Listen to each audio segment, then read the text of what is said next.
দর্শক আবারও আমন্ত্রণ সকালে বাংলাদেশে। যেমনটা বিরতিতে যাওয়ার আগে বলেছিলাম যে একটা চমক নিয়ে ফিরবো, সেই চমক আসলে কি আমার সহকর্মীই জানাক, কারণ যাকে আমরা এনেছি আপনাদের সকালটা আজ সুন্দর হতে বাধ্য। তিনি আমাদের অনেকের জন্য অনুপ্রেরণা, কারণ তার লেখনের মধ্যে একটা অন্যরকম জাদু রয়েছে এবং সেই লেখনের সাথে যখন সুর মিলেমিশে একাকার হয়, কি যে চমৎকার আবহের তৈরি হয় তার নতুন করে বলবার কিছু নেই।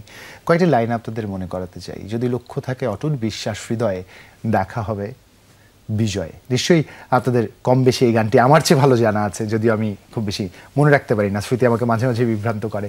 কথাগুলো এই জন্যই বলছিলাম কারণ সাম্প্রতিক সময়ে চমৎকার এই শিরোনামে একটি বই এসছে। সেই বইয়ের গল্পটা আপনাদের একটু শোনাতে চাই এবং সেই গল্প শোনাতে আজ আমাদের সাথে আছেন গীতিকার আসিফ ইকবাল, যার অনেকগুলো পরিচয় আছে, কর্পোরেট ব্যক্তিত্ব, লেখক এবং কি বলবো একদম জীবন বদলে দেওয়ার মতো চমৎকার কিছু স্পিচ তার মাঝে মাঝেই সামাজিক যোগাযোগ মাধ্যমে আমরা দেখেছি। শুভ সকাল, আমন্ত্রণ। কেমন আছেন? শুভ সকাল ভাই। শুভ সকাল। আমি আছি ভালো, আপনারা কেমন আছেন? এই তো ভালো আছি আমরা। আপনাকে পেয়ে আমাদের ভালো থাকার মাত্রাটা আরো কয়েক গুণ বেড়ে গেল এবং সকালবেলাতে আপনাকে অতিথি হিসেবে পেলাম। আপনার কাছ থেকে একটু আপনার সকালের যোগ্যতা জানতে চাচ্ছি। দিনের শুরুটা কি করে করেন? কিভাবে দিনের শুরুটা ইউজুয়ালি ঘুম থেকে উঠে নামাজ পড়েই হয়। সো সবার আগে নামাজটা পড়ি, তারপরে একটু দোয়া দরুদ পড়ি, তারপরে কাজের কনসেন্ট্রেশনটা হয়। সো এইভাবেই দিনের শুরুটা হয়। দিন শুরুর চমৎকার একটা উপায় স্রষ্টার কাছে নিজেকে সঁপে দেয় এবং যে কোনো প্রার্থনায় যে ধর্মই থাকুন না কেন, প্রার্থনা দিয়ে আসলে সকালটা শুরু করলে সারাটা দিন যত অস্থিরতাই আসুক না কেন সেটা কোনো না কোনোভাবে কাটিয়ে ওঠা যায়। অ্যাবসলিউটলি। এবং আসিফ ইকবাল, আপনার প্রশংসা করে শেষ করতে চাই না আসলে পুরো আয়োজন, এইটা করতে চাই না একদম না, আপনি পছন্দও করেন না। আপনাকে বিভিন্ন সময় বিভিন্ন চরিত্রে আমরা দেখেছি, কখনো গুরুদায়িত্ব পালন করেছেন, কর্পোরেট ওয়ার্ল্ডের কঠিন কঠিন সিদ্ধান্তগুলো নিয়েছেন, ব্র্যান্ডিংয়ে চমক দেখিয়েছেন, লেখনের ক্ষেত্রে চমক দেখিয়েছেন, এটা নতুন কিছু না। এবার আপনার কাছ থেকে ইতিবাচক একটা লেখা আমরা পেয়েছি, যে লেখা সত্যিকার অর্থে মানুষ যদি পড়ে, অন্তত ক্যারিয়ার ফোকাস যারা আছেন তারা নিজেকে বদলে ফেলতে পারবেন। এই গল্পের সূচনাটা কিভাবে হলো একটু জানতে চাই।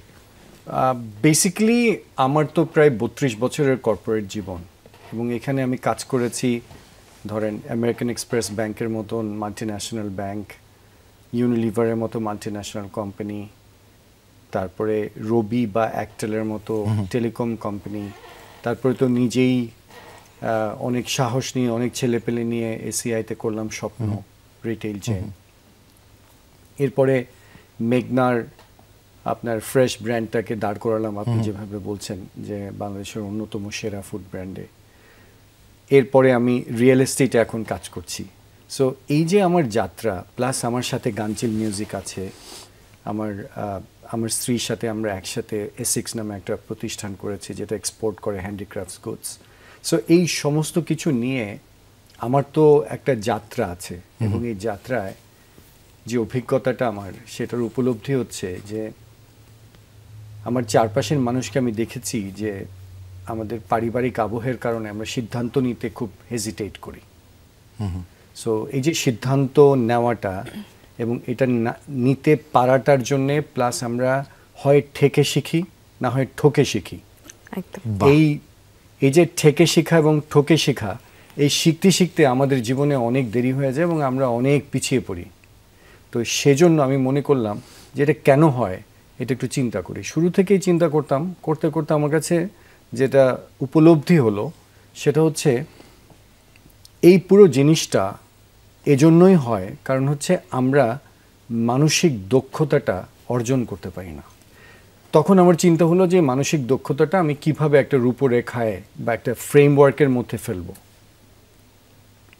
আমি অনেক পড়াশোনা করতে থাকলাম, কিন্তু দেখলাম যে মানসিক দক্ষতার জন্য কোনো ফ্রেমওয়ার্ক আসলে পৃথিবীতে কোথাও নাই।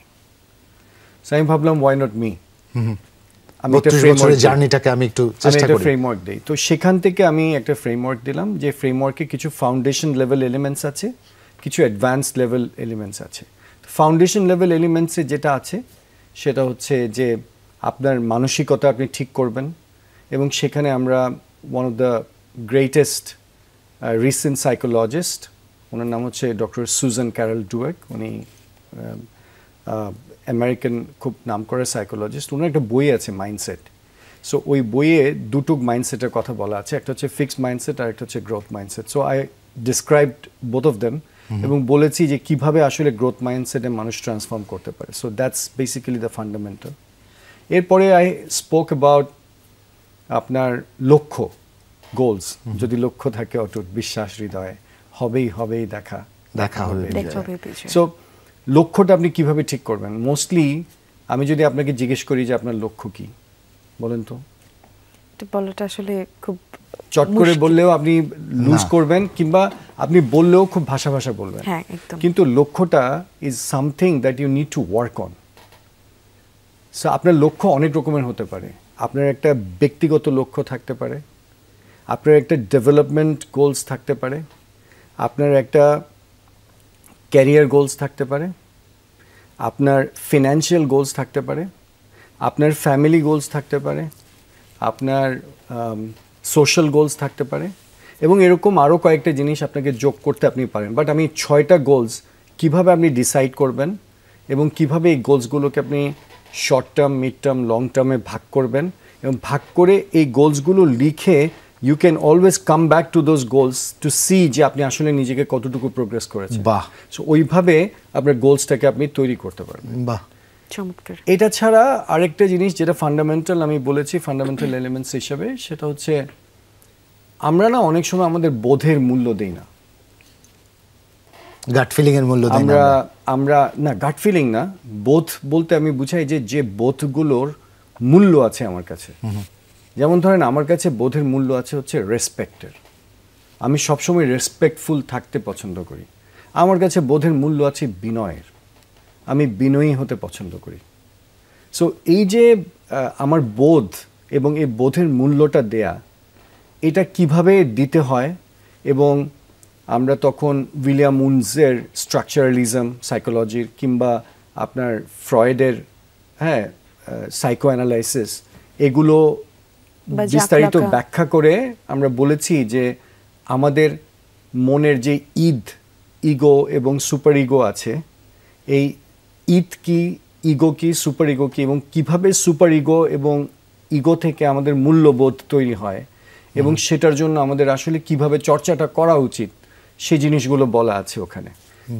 ফোর্থলি যেটা বলেছি সেটা হচ্ছে very recent subject, emotional intelligence, আবেগীয় বুদ্ধিমত্তা, যেখানে সেলফ অ্যাওয়ারনেস মানে সচেতনতা বা নিয়ন্ত্রণ, আত্মনিয়ন্ত্রণ, সেলফ রেগুলেশন, এমপ্যাথি বা সহমর্মিতা, আপনার মোটিভেশন বা প্রেরণা, এবং সোশ্যাল স্কিল, সামাজিক দক্ষতা কিভাবে আপনি অর্জন করবেন, এবং এগুলোর বিভিন্ন প্রিন্সিপালস আলোচনা করেছি। কোথাও চালদিনের প্রিন্সিপালস আলোচনা করেছি, কোথাও আমার নিজের আউটলুক আলোচনা করেছি, করে বলেছি যে এই 4টা জিনিস is very fundamental that you need to achieve, এবং এগুলো কিভাবে আপনি অ্যাচিভ করবেন সে পথগুলো আমার দেখানো হয়ে গেছে। এরপরে যেটা আমি বলেছি সেটা হচ্ছে যে এরপরে you need to acquire 11 advanced skills.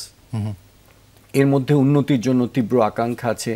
আপনি যে প্রতিষ্ঠানে কাজ করবেন বা যে প্রতিষ্ঠান আপনি তৈরি করবেন, যদি আপনি উদ্যোক্তা হন, তাহলে এর প্রাতিষ্ঠানিক সচেতনতার ব্যাপার আছে। আপনার সিজিং দ্য ফিউচার আছে, আপনি কিভাবে হাতের মুঠোয় ভবিষ্যৎকে নেবেন, আপনার হাতে রাখবেন, সেটার একটা ব্যাপার আছে। আপনার স্ট্র্যাটেজিক ইনফ্লুয়েন্সিং আছে, কৌশলগত মানে প্রভাব আপনি কিভাবে খাটাবেন কৌশলের মাধ্যমে, সেটার ব্যাপার আছে।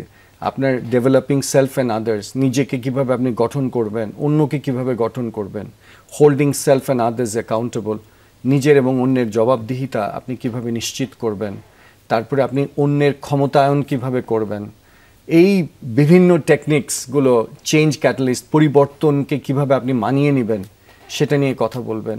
সো এই পুরো জায়গাটাই 11টা কম্পিটেন্সিস আপনি কিভাবে অ্যাডভান্স করবেন সেটা নিয়ে আছে, এবং প্রচুর ইনফোগ্রাফিক্স আছে, যাতে করে আমরা তো অনেকে ইউজুয়ালি ধরেন সাজেশন পড়ে পরীক্ষা পাস করতে চাই। সো এক ঝলকে দেখে নেওয়ার জন্য ইনফোগ্রাফিক্সগুলো আছে, প্রায় 48টি ইনফোগ্রাফিক্স আছে। আমার মনে হয় one of the first books যেখানে ইনফোগ্রাফিক্স আমরা অ্যাড করলাম, অন্ততপক্ষে অন্য প্রকাশের যা প্রকাশনী সেখানের ক্ষেত্রে অন্তত আমি বলতে পারি, অন্যদের বাকিগুলো তো আমি চেক করি নাই, বলতে পারবো না। সো এই বইটা আসলে আমি যাদের জন্য লিখেছি সেটা হচ্ছে যে হ্যাঁ, যাদের জন্য লিখেছি তো একটু আপনাকে থামাতে চাই, একটা বিরতির সময় হয়েছে, তবে এতটুকু বলতে চাই this is a very brave effort এবং সময়ের প্রয়োজন ছিল, কারণ একটা কর্পোরেট হতাশা আমরা সবার মধ্যে দেখি, জীবন লক্ষ্যের হতাশা দেখি। এই বিষয় নিয়ে কথা বলবো, একটা বিরতির সময় আমাদের হয়েছে। যারা যে কোনো ধরনের হতাশায় ভুগছেন, অন্তত নিজেকে খুঁজে পাওয়ার একটা তাগিদ বোধ করছেন, তাদের জন্য আজ আলোচনাটা গুরুত্বপূর্ণ। ছোট্ট একটা বিরতির উপরে ফিরছি, সাথেই থাকুন। কোথাও যাবেন না। স্বাগত একবার সকালের বাংলাদেশ দেখছেন, জুলহা জুবাইর সাথে আছি মিমি, এবং আমাদের সাথে একজন অতিথি আছেন, দেখছিলেন আপনারা, তিনি আমাদের সবার পরিচিত একটি মুখ, আসিফ ইকবাল। আপনার সাথে কথা হচ্ছিল ভাইয়া, আপনি আপনার যে বইটি যদি লক্ষ্য থাকে অটুট, এটার বিভিন্ন পড়তের একটা ব্যাখ্যা দিচ্ছিলেন এবং সেই সাথে দর্শকদেরও জানাচ্ছিলেন আপনার এই বইটিতে আসলে তারা আপনার বইটি থেকে কিভাবে তারা সমৃদ্ধ হতে পারে তার টুকিটাকি জানছিলাম। এবং একটা জায়গায় এসে আমরা আটকে গিয়েছিলাম যে কাদের জন্য আসলে বইটা আসলে লেখা হচ্ছে তাদের জন্য যারা হু আর অ্যাকচুয়ালি পোটেনশিয়াল প্রফেশনালস, আগামীতে যারা প্রফেশনাল হতে চায় কিংবা আগামীতে যারা উদ্যোক্তা হতে চায়, কিংবা এখন যারা প্রফেশনাল এবং এখন যারা উদ্যোক্তা, যারা জীবনটাকে সামনে এগিয়ে নিয়ে যেতে চায়, যারা সাফল্য চায়, তাদের জন্যই আসলে এই বইটা তৈরি করা। সো আপনি যদি মনে করেন যে আপনি একজন মেয়ে, আপনার কি বইটা প্রয়োজন? আমি বলবো হ্যাঁ, আপনার বইটা প্রয়োজন। আপনি একবার পড়েন, আপনার পুরো জীবনটাকে আপনি আপনার আয়নার সামনে গিয়ে আপনি দাঁড় করাতে পারবেন এবং এই বইটা পড়ে পড়ে আপনি দেখতে পারবেন যে আপনার কোন কোন জায়গাগুলোতে আপনি আসলে ইউ আর ল্যাকিং বিহাইন্ড এবং ওগুলোকে আপনি ওভারকাম করবেন কিভাবে। সো ইটস ভেরি সিম্পল, খুবই নর্মালাইজড ওয়েতে লেখা, প্রচুর পার্সোনাল এক্সাম্পলস দেওয়া আছে আমার, যেহেতু আমার ব্যক্তিগত জীবন থেকেই পুরো জিনিসটাকে নিয়ে তৈরি করা, plus there are lot of international examples. আচ্ছা, একটা জায়গায় প্রশ্ন আছে, নিশ্চয়ই আপনি একটা পরিণত পর্যায়ে এসে 32 বছরের অভিজ্ঞতার আলোকে লিখছেন। আপনি যখন একজন তরুণ আসিফ ইকবাল ছিলেন, যখন জীবনের যাত্রাটা শুরু করেছেন, তখন কি মনে হয় এরকম একটা হ্যান্ডবুক থাকলে সুবিধা হতো, কিংবা জীবনের ওই পরতে পরতে এই বিষয়গুলো কি আপনি অবচেতন মনে মেনে গেছেন নাকি সচেতনভাবে মেনেছেন? যদি দেখেন, আমি যদি আমার ইউনিলিভারের স্ফিয়ারটা বাদ দিই, ইউনিলিভারের 10 বছর যদি বাদ দিই, তাহলে এই পুরো জীবনে সবটুকুই আমাকে নিজে থেকে শিখতে হয়েছে। Self learning was the best learning that I ever had. Unilever আমাকে একটা পরিপূর্ণতা দিয়েছে, গাইডেন্স দিয়েছে, আমার পুরো এন্টায়ার কি বলবো ক্যারিয়ারকে সাজানোর জন্য যে গাইডলাইন্সটা দরকার সেটা আমি ইউনিলিভার থেকে পেয়েছি অফকোর্স। কিন্তু বাকি যে সময়টা, সেই সময়টা কিন্তু সব কিছু আমাকে নিজে থেকে শিখতে হয়েছে এবং এই নিজে থেকে শিখতে পারাটা আমার কাছে মনে হয়েছে এটাতে সময় লেগেছে বেশি। কেউ যদি আমাকে আপনার মতো করে যেভাবে বললেন যে আমাকে যদি কেউ এটা দেখিয়ে দিত, একটা হ্যান্ডবুক দিয়ে দিত, I would have been faster in terms of more efficient as well. So ওই ফিলিং থেকে আমি মনে করি যে একটা প্রান্তিক জনগোষ্ঠীর একটা ছেলে যে পুরো বিশ্বটাকে জয় করতে চাচ্ছে বা তার একটা স্বপ্ন আছে যে আমি একদিন উনার মতো হব বা তার একটা আদর্শের মতো সে হতে চায়, তার জন্য একটা গাইডলাইন রেখে যাওয়াটা, এবং সেই গাইডলাইনটা কোনো বিদেশি বইয়ের অনুকরণে না, একটা নিজস্ব অভিজ্ঞতা থেকে নিজস্ব গাইডলাইন, একদম আমাদের প্রুভেন রেকর্ড আছে, আমাদের নিজস্ব জায়গা থেকে তৈরি করা, সেরকম একটা জায়গা থেকে এই বইটাকে চিন্তা করা। তাই একটু ছোট করে অ্যাড্রেস করতেই পারি, আপনারা যারা এখন পড়ছেন, জীবনের লক্ষ্য খুঁজে ফিরছেন, যারা ভাবছেন কি করবেন, কিভাবে করবেন, অভিষ্ট গন্তব্য বা লক্ষ্যে যে পৌঁছতে কি করতে হবে, তাদের প্রত্যেকের জন্য, অন্তত আমার জন্য বইটা খুব গুরুত্বপূর্ণ। এই জন্য গুরুত্বপূর্ণ কারণ অবচেতন মনে হয়তো অনেক কিছু করি, যা গুছিয়ে করতে পারলে চমৎকার কিছু। এবং সবচেয়ে বড় বিষয় হচ্ছে একটা কথা প্রচলিত, শিখেছে কোথায়, ঠিক আছে যেথায়। ঠেকে শেখার প্রয়োজন নেই যদি কেউ আপনাকে আগাম তার জীবনে ঠেকে চিনি যেখান থেকে শিখেছেন তা শিখিয়ে দেবার জন্য থাকেন। অন্তত এই বইটি আপনাকে যে কোনো প্রতিবন্ধকতা উত্তর দিতে পারবে এবং আগামভাবে প্রস্তুত করতে পারবে, এতটুকু আমার বোঝা হয়ে গেছে একদম। এবং আমি একটু আরেকটা জিনিস অ্যাড করতে চাই, সেটা হচ্ছে অনেকেরই প্রশ্ন থাকতে পারে, কারণ বই মেলায় তো সবাই যায় না, তাহলে বইটা পাবে কোথায়? খুবই সহজ, আপনি ওয়েবসাইটে রকমারিতে যান, রকমারিতে গিয়ে আপনি আসিফ ইকবাল নামে সার্চ দেন, আপনি পেয়ে যাবেন যদি লক্ষ্য থাকে অটুট, মাত্র 450 টাকা দাম। এবং এটা কেন? কারণ হচ্ছে আমি চেয়েছি যে বইটাকে আমি রঙিন করতে পারতাম, এই বইটাকে আমি আরো চাকচিক্যপূর্ণ করতে পারতাম। আমি খুবই ছিমছাম রেখেছি শুধু একটা কারণে, সেটা হচ্ছে এই বইটা যাতে একেবারে যার সবচেয়ে বেশি প্রয়োজন সেও যাতে এই 450 টাকা জমিয়ে কিনতে পারে। ঠিক, এখন সমসাময়িক বাস্তবতায় 450 টাকা কোনো শিক্ষার্থীর জন্য খুব কঠিন কিছু হবে না। আমি কেন বারবার শিক্ষার্থীদের বলছি, কারণ এই মুহূর্তে তাদের সবচেয়ে বেশি প্রয়োজন। কারণ কর্পোরেট সেক্টরে যারা প্রবেশ করেছে তারা তো একটা গণ্ডির মধ্যে চলে এসছে, তাদের চেঞ্জটা অ্যাডাপ্ট করতে যেই সময়টা প্রয়োজন হবে, কালচারাল চেঞ্জের প্রয়োজন হবে, একজন তরুণ কিন্তু নিজেকে প্রস্তুত করে ঠিক সেখানটায় যেতে পারবে। একদম আজকে সময়টা আর একটু বেশি পেলে ভালো হতো, একদম শেষ প্রান্তে দাঁড়িয়ে আছি। আসিফ ইকবাল, আপনাকে 30 সেকেন্ড সময় দিতে চাই, আপনার দর্শক আপনাকে শুনছে। If there is anything to address towards the youth and towards the nation, শুনছে আপনাকে। আমার পুরো কাজটা আসলে আপনাদের জন্যই, এই আজকের তারুণ্যের জন্যই। এবং তারুণ্য বলতে শুধুমাত্র আমি ছাত্রদেরকে বোঝাচ্ছি তা না, কর্পোরেট প্রফেশনেও প্রচুর লোক প্রচুর ভুল করেন এবং এই ভুল থেকে শিখতে গিয়ে ওরা পিছিয়ে পড়ে। সো আপনার ভুল কত আপনি কম করতে পারেন, আপনি একজন ব্যবসায়ী, আপনিও ভুল করেন। আপনি যখন ভুল করেন তখন আপনাকে চড়া মূল্য দিতে হয়। এই ভুলগুলো আপনি কত কম করবেন সেটার জন্য আপনার যে সংস্কৃতি, নিজস্ব যে সংস্কৃতি, সেটা আপনি কিভাবে গড়ে তুলবেন সেটার কথাই লেখা আছে যদি লক্ষ্য থাকে অটুট বইতে। এটা আপনার মানসিক দক্ষতা বাড়াবে। এবং আমি বলছি, মানুষ বলে যে দ্য সিক্রেট উইপন্স, হ্যাঁ, মানে গোপন কৌশল, আমি বলছি এটা সাফল্যের খোলা কৌশল। অসংখ্য ধন্যবাদ আসিফ ইকবাল আপনাকে। দর্শক, কর্পোরেট ওয়ার্ল্ডে যারা রয়েছেন, you have a new corporate bible for you, নিজে যার মতো করে খুঁজে নেবেন। আজকে এখানে বিদায় নিচ্ছি, ভালো থাকবেন, শুভ সকাল। শুভ সকাল।